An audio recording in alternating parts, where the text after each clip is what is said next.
Hello and welcome to this episode of College Baseball Advisors Podcast. Those of you that were fans of the previous podcast called And That's the Game podcast, this is the same basic premise of the podcast covering all things baseball, college baseball, recruiting, coaching, etc. We are now part of the CoachCast Network, which is part of Fans First Sports Network, and it's going to really be a cool venture.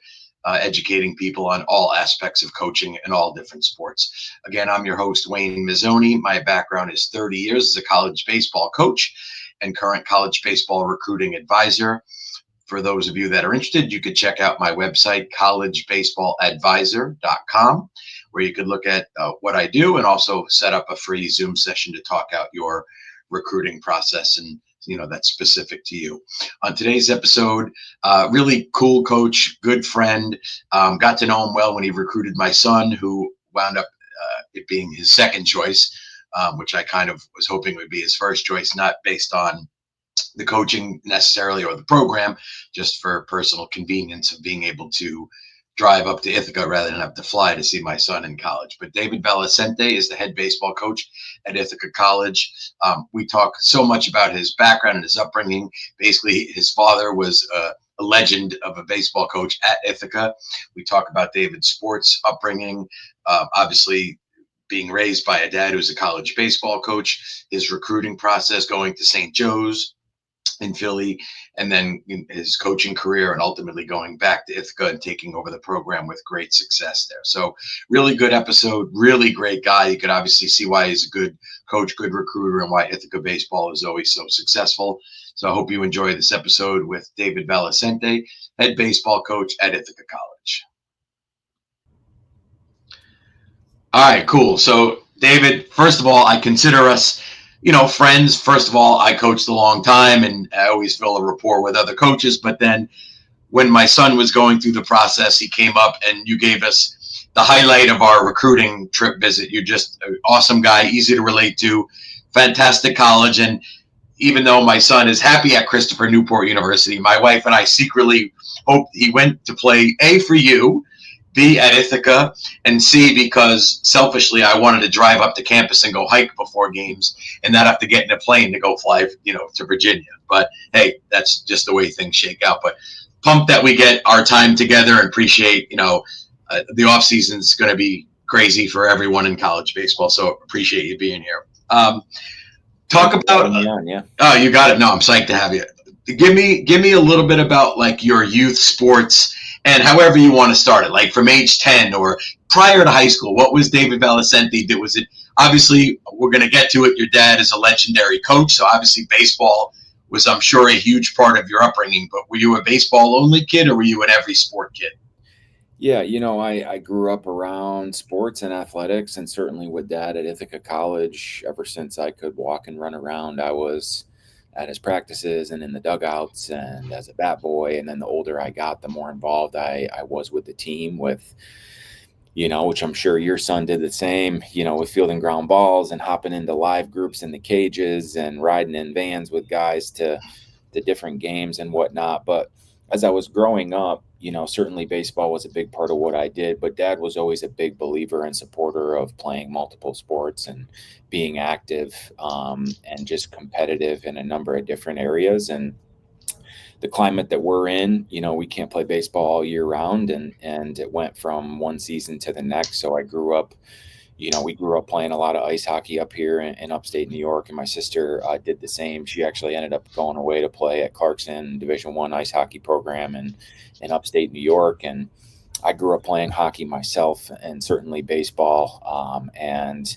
was involved with football in the fall at times, and also a little bit of basketball. So Dad, the biggest thing was just being with a team and competing, no matter what sport we were playing in, and kind of keeping things fresh, going from one sport to the next, and staying in shape and staying active. So I really played football to keep active, and with my friends. I wasn't a big fan of only playing once a week, and having to practice several other times with football. But I love the transition from there to hockey and basketball a little bit as well. I would say that I played quite a bit of golf growing up too. So just being out on the golf course with my buddies and Dad would drop me off at the golf course downtown on his way to work, and we'd play all day. So between those organized sports, and also I was really fortunate to grow up in a neighborhood with 4 or 5 of my best friends, a couple houses up and a couple houses down. So every day we were out, playing pickup, whether it was like roller hockey in the driveway or basketball or you name it, we were getting after it in the neighborhood, and growing up, in a way that I felt is very beneficial. So here's a big question that you may or may not be able to answer, because I'm going to say 99% of everyone I've asked that question to has answered it just like you did. Um, and so I'm going to put this question to you. How old are your children now? My children, so my daughter Kaya is 3.5 years old, and my son Bodie is 1.5 years old. Okay, so as they, obviously they're young, but they're soon enough going to be of age to get involved in things. Will you try to foster that same thing that you were raised in, or do you also see how it's become more difficult to do that now? Like, what's going to be your approach as a father?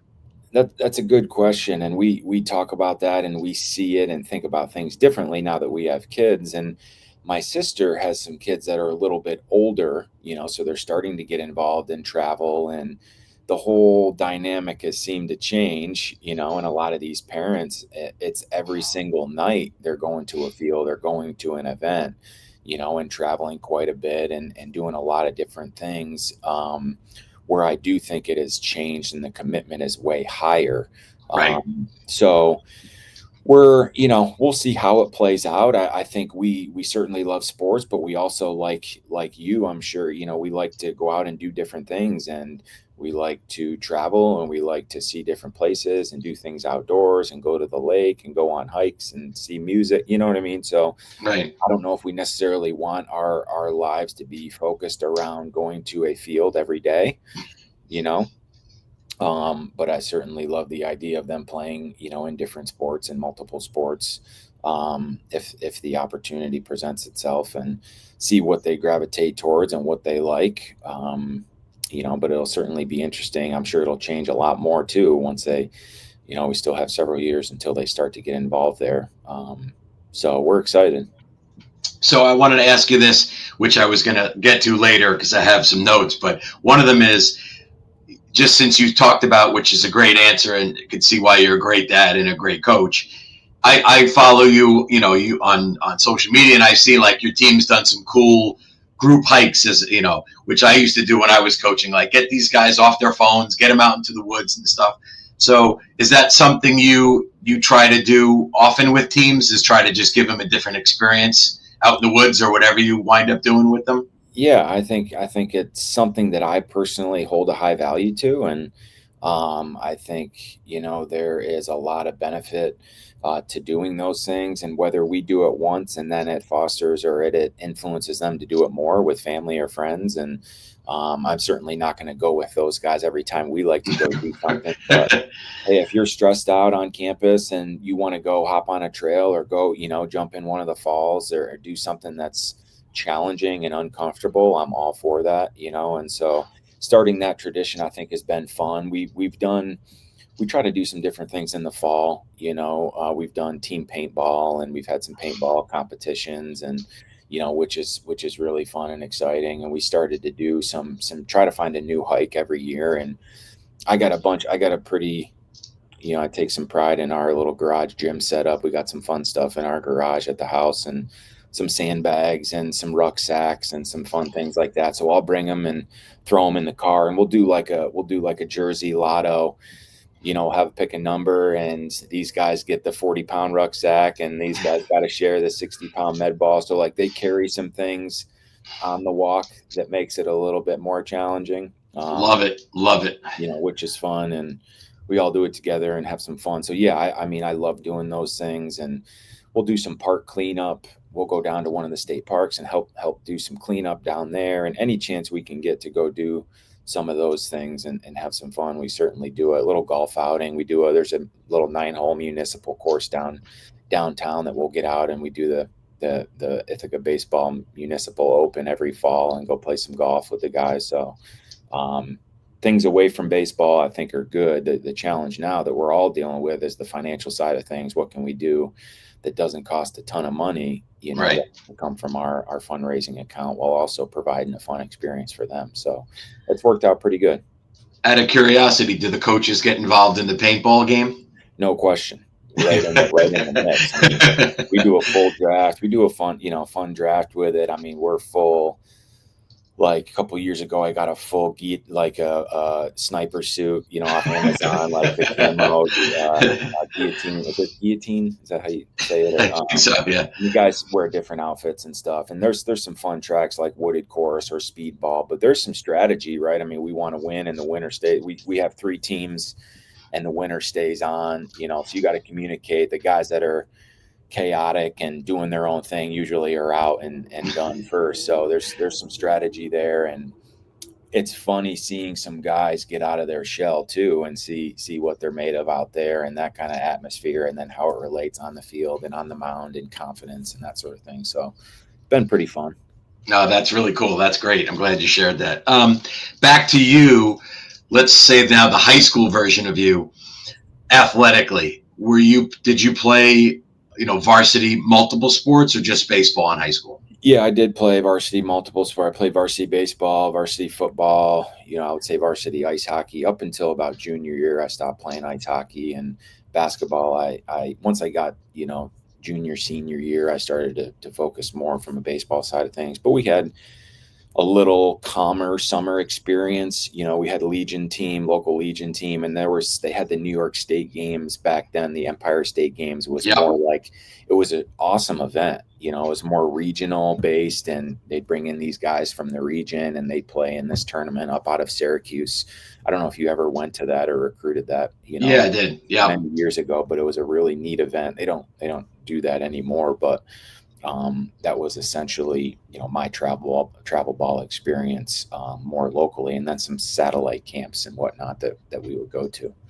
So what do you remember, some years removed, about the recruiting process? Obviously, I know you ended up at St. Joe's, but what do you remember about recruiting, and did going to Ithaca, was that on the table? Tell me about, yeah, it was on the table as more of a, we had conversations about it, and it was more of a backup plan if other things didn't work out. Not that I didn't want to go to Ithaca, but I had played for my dad my whole life, and right. I wanted to experience something different. I had aspirations to play at the Division I level, and the recruiting piece, I recall getting, there was no social media. I mean, I'm fortunate. I hold a high value. Like, I grew up with landline telephone and dial-up internet, where you couldn't use the phone line, and there was no social media. So like, I was getting some recruiting like letters in the mail. So it would be all mail-based letters and interest, and occasional phone call here and there. But yeah, had several conversations with Dad. I did apply to Ithaca. The tuition exchange certainly was a benefit, and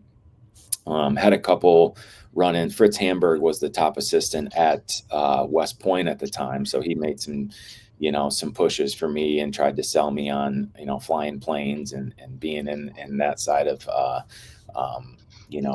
profession or a life choice outside of baseball, which was fun, kind of dealing with him. But yeah, I just went to some different events. I actually went to a showcase down at Villanova, and that's where Sean Pender was at the time. And, that sparked that interest there, and we made a nice connection, did some things down south and, Myrtle Beach area. So bounced around to some different schools, but it was certainly different than what it is now. It's funny when you mention West Point. Certainly when I was in high school, A, I wasn't aware of it. B, I don't think I was good enough. And I probably, if I did get attention, wouldn't have picked that school. However, now learning about West Point as an adult and going to see the place and having played games there, oh my God, what a campus, and what they have so much to offer at that place. It is incredible. Yeah, it's fantastic. We actually had a player of ours that we recruited out of small Hanoi, out of Rochester area, really good arm, Dom Trippy. He was he applied to West Point out of high school and got denied, and ended up coming to Ithaca ROTC, but was a good arm, up to 95 as a freshman. And he excelled here freshman year. He reapplied and got accepted. And so he's been over there and was in their program. And that's one situation that I've been happy with and supportive of him and his passion. He was one of those guys as a freshman that was just first class everything, and he fit that mold, and super happy for him and being able to experience that. So pretty impressive setup over there. Now, correct me if I'm wrong, because I do enough research on these, but I also like the flow of the conversation. So you go to St. Joe's, and then during your time, did Fritz take over? So I played for 3 head coaches at St. Joe's. Yeah, Sean Pender recruited me. When I was there, he left after 2 years. Yeah. So he has been in pro ball ever since, pretty high up with Cincinnati Reds. And then Lee Severio came in for 1 year. He had a 1-year stint, and Lee has been at every school, I would think, in the Philly area.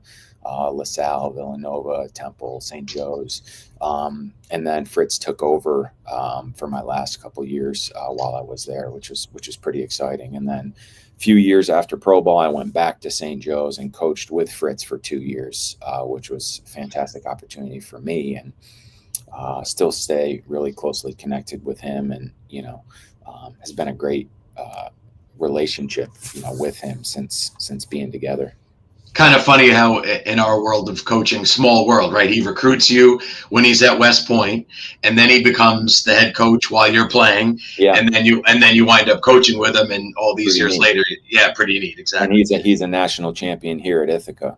So he transferred in. He played for my dad I believe he went to Virginia Tech out of high school, and then transferred to Ithaca, won a national championship in '88, so had an impressive career here. So yeah, it's a very small world, and right, close community. Yeah, that's right. That's another whole. Yeah, when he was at the point that he was playing at Ithaca for your dad, were you still connected with the team enough, or were you in a different stage of life? Like, did you, obviously, I guess I'm asking, did you know Fritz as a player at Ithaca? I was young, so I was born in '88.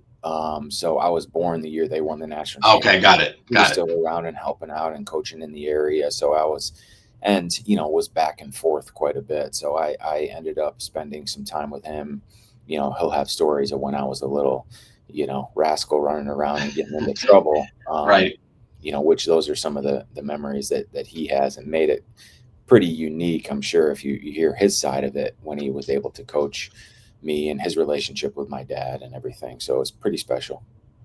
Tell me about, hard to encapsulate your whole time at St. Joe's, but, from an education teammate, obviously there was some turnover with the coaching, but did you look back and go, yeah, I picked the right place and I made the most of my baseball career?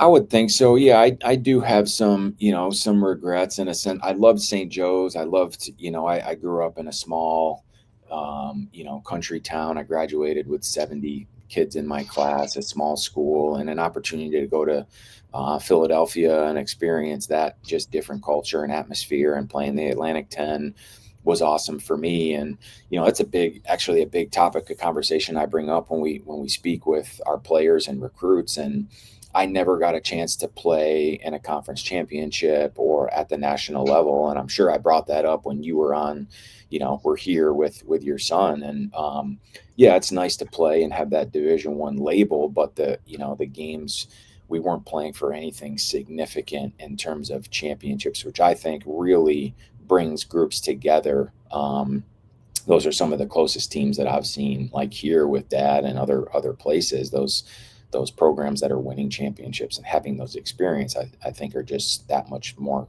closely connected. So that was a challenge. We weren't overly successful, as a program there. We played at a park. We didn't play where their new facility is now. I played at 2 or 3 different fields, and we had to take vans and whatnot. So there were some challenges. I mean, I was fortunate for the opportunity and liked playing that level of baseball, and had some really fun summer experiences and memories playing in some different summer leagues. So I would have liked to play in some of those more exciting, meaningful games and compete nationally. But it just wasn't in the cards for us in our program. No, that's a really good point. You're right. It's so true. And what I deal with kids when I'm helping them with the recruiting process. I mean, occasionally a kid will come to me who's talented and says, "Hey, I just want to play D3 for a variety of reasons," and just fine. We'll get to it in a little bit how I think D3 is. D3 is what D1 was not very long ago. The level of commitment, the talent on the field, etc. But your point is a good one. You would have, if you could go back and do it over again and play at a maybe not as high of a level, Division I, but being able to win conference championships and Division III World Series, maybe that was a route. Not to mention coming off with your dad's experience, right? Your dad's had unbelievable, seasons in what you've done, which we'll get to, at Ithaca. Were you drafted out of St. Joe's, or did you get signed as a free agent? There was a good amount of conversations with some different teams, and unfortunately, I didn't get an opportunity to get drafted, and I ended up going. So I took a year where I was trying to sign after I graduated, and was actually going up and catching bullpens for a AAA team in Buffalo. The Bisons up there, just to stay active. And then I was also commuting up in Canada and playing in the Intercounty League on the weekends with the Ottawa Fat Cats, which was an awesome experience up there. And I have a whole other appreciation for Canada and the mentality up there and the type of athlete, just with my appreciation for hockey and that sort of thing. So I did that for the first year, and then the following year I signed to go play out in West Texas for a year independent ball. So I lived out in Alpine, Texas for a summer, and then I signed with the Pirates after that. Had a pretty good summer out there and signed with the Pirates and spent 2 years in the Pirates organization, just in A-ball, before going back to St. Joe's. All right, so a couple of questions there. First of all, do you remember it being unbelievably hot in Texas in the summer for a guy coming out of the north? I mean, obviously it gets hot up in do you remember how hot it was? For sure. It was hot, but it was a dry heat. It was manageable. It was a much different heat than it was in Florida in spring training. The Texas experience was one of my most memorable. I lived on 06 Coconut. I was fortunate to get a good housing situation. I lived on the 06 Coconut Ranch with the Cavnesses, and it was incredible, the experience down there and just the lifestyle. Again, like you're just experiencing different ways of living and how people operate out there, and the unique cultures and appreciation for baseball and sports down there. So it was a really fun atmosphere and opportunity for me, and got paid a little bit just to live and play some baseball down there, which was fun and exciting. But yeah, the heat was a whole different animal down in Florida. And obviously you must have done really well to go from that to then affiliated. I mean, whether it was then or now, it's still very tough to go from independent ball to get someone to sign you. So that's obviously impressive.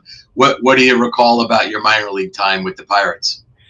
It was awesome. As everything I had aspirations to do. I would have signed for, a bag of peanuts and a trip down to spring training, and nothing was guaranteed. I was just given the opportunity, and they actually I was converted to it. They asked me if I wanted to, because I could swing it a little bit and I bounced around defensively. I wasn't an all-star infielder by any means or anything like that. But they asked if I'd be interested in catching and signing as a catcher. And I said, hell yeah, I'm all in on that. So I actually learned how to catch within a few weeks I did some catching with Fritz Hamburg at St. Joe's before, going down there, and I was thrown right into the heat, like with pitchers and catchers down there, Russell Martin and Garrett Cole and Jamison Talion. So I was first time trying to catch Garrett Cole's slider, 92, and that thing is by me pretty fast. So it was like I had to learn quick and simplify things, and it didn't take too long, but it was certainly a learning curve, and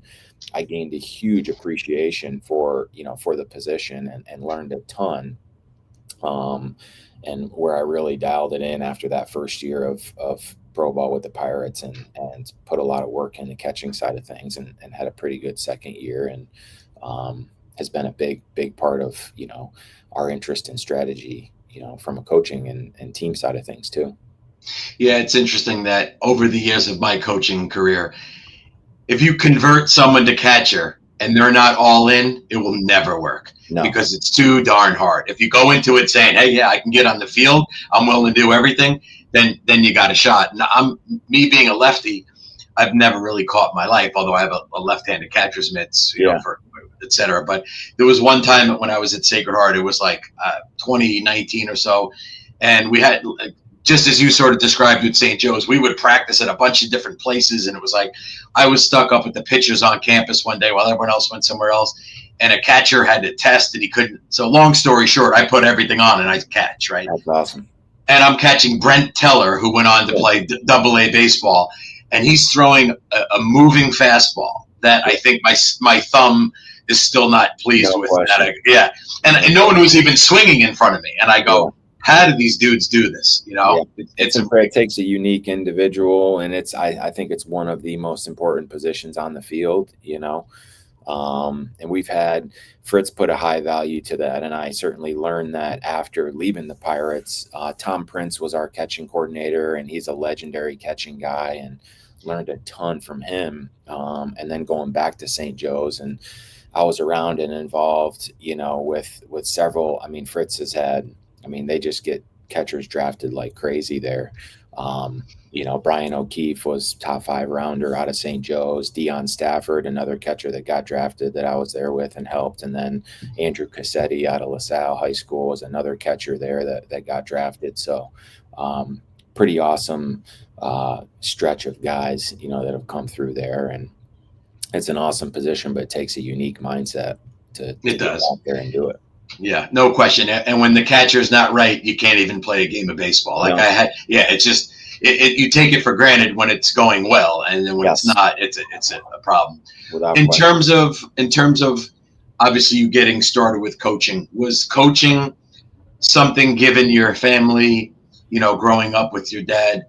You knew you would coach, or did you, like, how did that come as you were playing with the Pirates? You're like, okay, if this doesn't work, I know I'll just get right to coaching, or did you think maybe you'd go a different route at some point?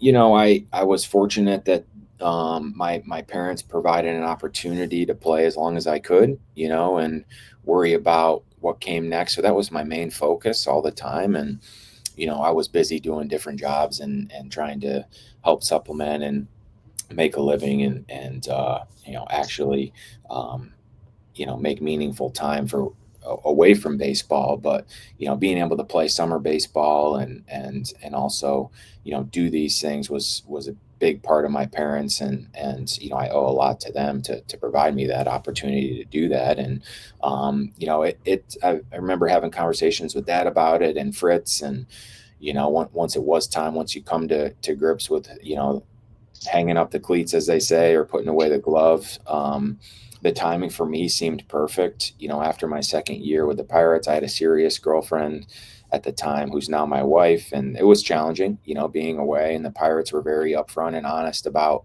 you know, where they saw me. I was getting older, you know, and there was going to be no guarantees with kind of breaking camp or moving up and, you know, advancing in their leagues. So it was an opportunity to go back to St. Joe's to help. And Fritz, you know, kind of threw that on the table right away. Just, hey, this is an opportunity. If you're interested, you know, let's have a more serious conversation and see where it leads us. And, you know, at that point I did that, and it was a great choice for me. It was perfect timing, and got a chance to go back to Philly, and I was ready. You know, I was ready to make that move and that transition. And I was an older player that signed with the Pirates. So I was like a player coach, you know, I was a veteran kind of guy that wasn't an everyday high money draft pick catcher. So I would get some time. But, you know, I was almost like a mentor and somebody that was on a team with some of these younger kids. So it started naturally, which was neat. So it ended up working out well. And then you stayed at St. Joe's for how long as an assistant? I was there for 2 years. Okay. And then you go to where was it that you went? It was Wells College. Wells, right? Okay. So it's a small. They since have closed, unfortunately, but it's a small private liberal arts school about 30 minutes down from Ithaca, down Cayuga Lake here. They were starting a baseball program from scratch, and the AD actually spent some time as an associate AD at Ithaca, got the head AD job at Wells, and we got chatting. There was like some event or alumni golf outing. We got to chat about it, and he's like, "Hey, we're starting a baseball program. We're getting a brand new turf field. Is it something you'd be interested in?" And I had extensive conversation with Dad and my family, but also Fritz, about leaving Division I and making that choice, and going the D3 path. And so I went to Wells and got a chance to move closer to home, back up here. And the timing was good, and was there for 4 years. So started the program from scratch there at Wells. Everything you can think of, with branding to equipment to recruiting a whole team, and which is becoming more common. And it was a lot of fun, certainly challenging. And we played against Dad every year, which is really exciting and fun too. So it ended up working out really, really well. So now, when you left Wells, you left to come to Ithaca, but obviously at that point, Wells still had a program in the university, but then since closed, correct? Yes. Yep. Okay. Yep. So Dad decided to retire just before the pandemic in 2019. And I'd been there for 4 years. And they played several years after that as well. And just recently announced their closing. So ultimately, let's talk about your dad for a minute. Your dad was at Ithaca 41 years. Is that accurate? Yeah, it was over 40 years. And was his back, like, did he coach other places, or was he at Ithaca his whole coaching career? No, yeah, he bounced around quite a bit at some different Division III programs. His main school was Ithaca, obviously, for the 40. So he was coaching much closer to 50 years, I would say. Right. But he has the 2 national championships at Ithaca in '79. So he took over in '79, and they won the national championship shortly after. And he played here, went to school here. 3 sports: baseball, football, soccer. Wow. Was a left-handed pitcher up AAA with the Buffalo Bison and Senators back in the day, which was pretty cool. So he was before he spent some time at Brockport, I believe at New Paltz for a little bit. And I want to say SUNY Maritime down closer to the city. So a couple years at each of those locations. So close to 50 years, all said and done. And it might be a tough question, it might be obvious or not.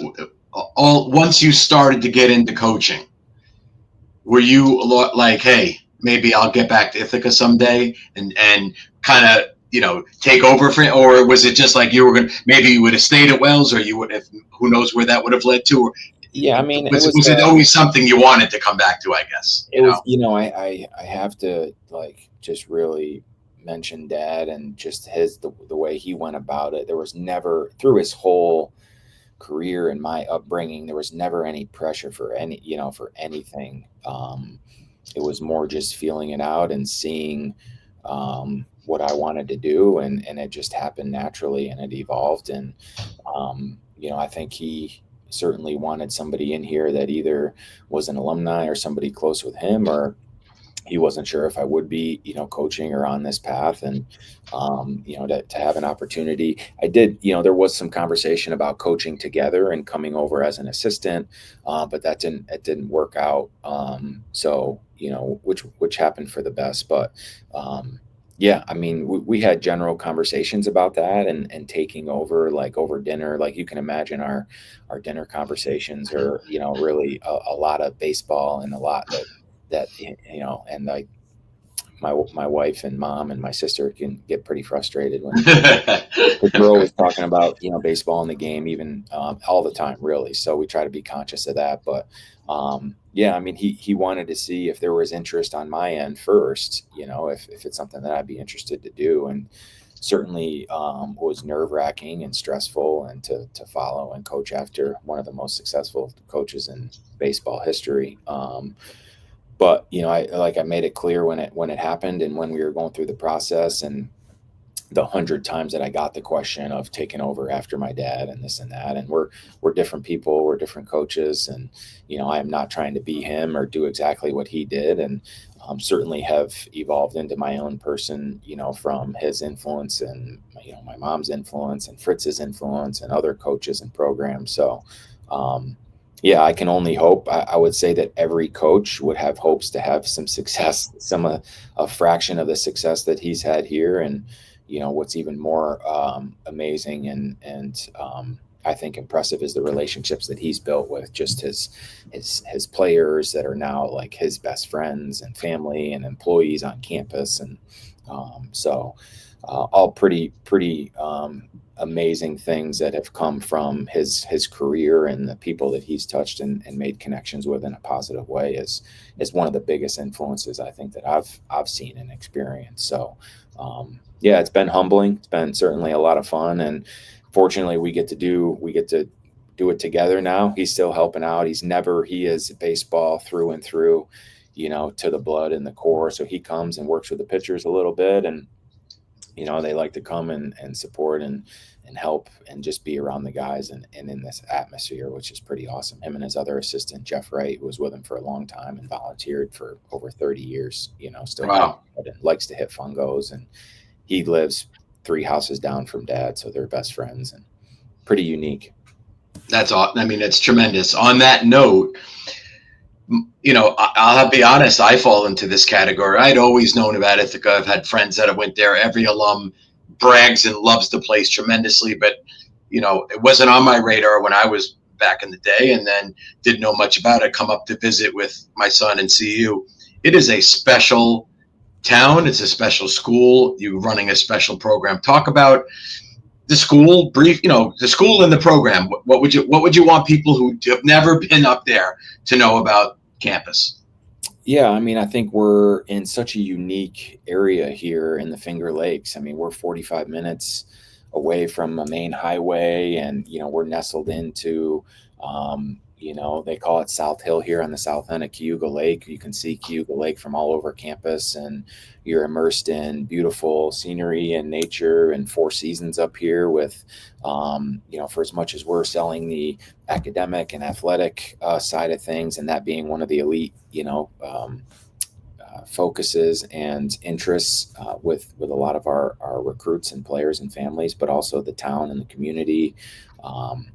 I think we check a lot of boxes for what our student athletes are looking for, and even families to come up here and experience it. And it's hard to find that perfect fit for everybody, but I think we have a number of nationally competitive and really strong degrees here, and an alumni base that stretches far and wide, across the country.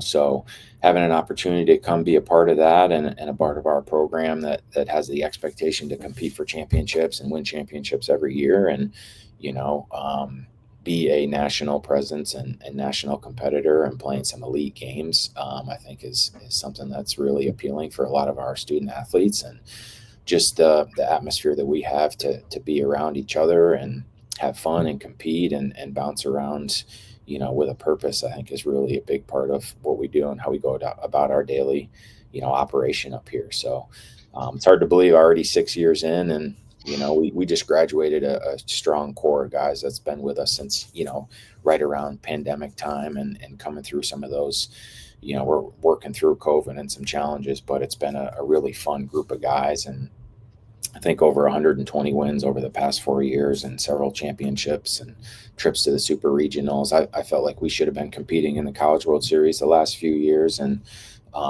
you need some bounces to go your way, and unfortunately it didn't happen. So that's our goal. And that's that's how we operate and try to plan for every year. And people who don't know, again, because I didn't really know, I mean, obviously Cornell is also up there. So between the 2 colleges, what a college town it really turns out to be. Usually find those in bigger universities, but like for your school with Cornell, it really feels like a really awesome college town. Is that, it is, you feel the same? Yeah, I mean, it blends together.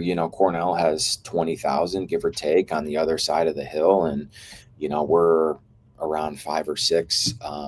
And you have your downtown community too. So you have both colleges, you have the local Ithaca community, and the downtown commons is turned into such a appealing and attractive place, constantly rated as one of the top, college towns in the country. There's all sorts of great places to go eat, and they have festivals to do, Chili Fest, Ithaca Fest, and apple cider festival. So they do concerts down by the lake. So there's so many different things that our students and families can experience, which I think is really appealing and really awesome. And, like we talked about earlier, getting out and going on a nice hike, or jumping in and going for a swim, getting out on the lake. There's so much you can do, both getting that country, beautiful atmosphere up here in the mountain kind of feel, but also, a city feel too, if you want to get down into town and into some of those ins and outs down in the commons. So pretty impressive options. Yeah, totally agree. All right, two more questions for you.